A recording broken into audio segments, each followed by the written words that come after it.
Yon, mga insan kabukid, good morning. August 10. Ito na yung update ng dito sa area ni Insan. Ito yung itinis ng acidity yung lupa. Tsaka inapplyan to nung biocucine. Mga insan kabukid. Yan, nag-aabono si Insan ngayon. Ayun. Tanungin natin siya kung ano yung ina-apply niyang abono, mga insan kabukid. Ito rin yung area niya na linagyan niya ng ipot ng manok, mga insan kabukid. Ito na yung update ngayon ng palay, kabukid. 10 days niya ngayon, 10 days. Ayan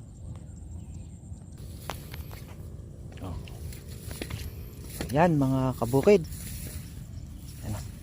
After 10 days siya nag-abono kasi inispirahan niya to ng biocucine, mga insan kabukid. Ayun si Insan. Yan, mga insan, dito si Insan. Tanungin natin siya kung ano itong ina-apply niyang abono. Anong ina-apply mong abono dito sa area mo, Insan? Urea tsaka dupos. Ayun. Anong sukat nitong area mo? 1.3. Ilang abono yung ina-apply mo?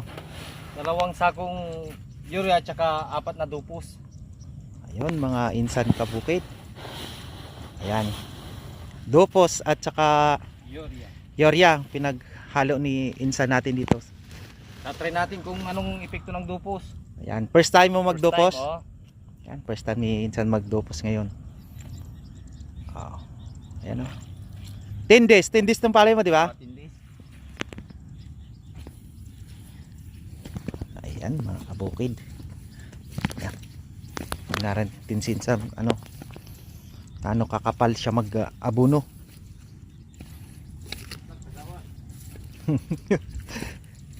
Laban lang kahit murang palay kasi. Anong balita sa presyo ng palay, Insan, dito sa atin? Tumas na ng piso. Tumas na ng piso? Ah. 17 na yung dry. 17 ang dry, yung sariwa. Yung sariwa 13. Ayun, mga insan kabukid, ang update ng presyo dito sa amin na pang Aguilar, Pangasinan is 17 daw yung dry, 13 daw yung sariwa. Yan, mga insan kabukid. Ganyan lang kakapal si Insan mag-abono. Ano lang daw, tipid daw kasi wala pang kasiguraduhan ng pagtaas ng palay. Ayan, ganyan lang siya abono.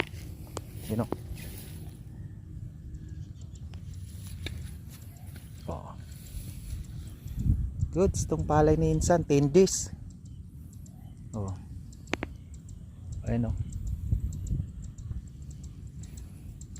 Ayan. Ayan.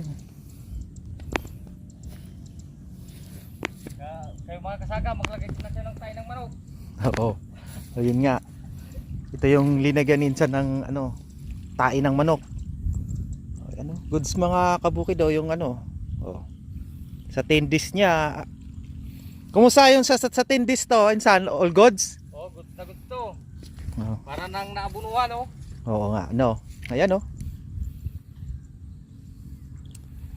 Yan, mga kabukid, sa 10 days daw nito, maganda yung tubo. Nasa lang, tamang alaga ng palay, mga kabukid. Ayan nakakatipid dito si Insan. Yan. Ganda dito, kung lahat ganito talaga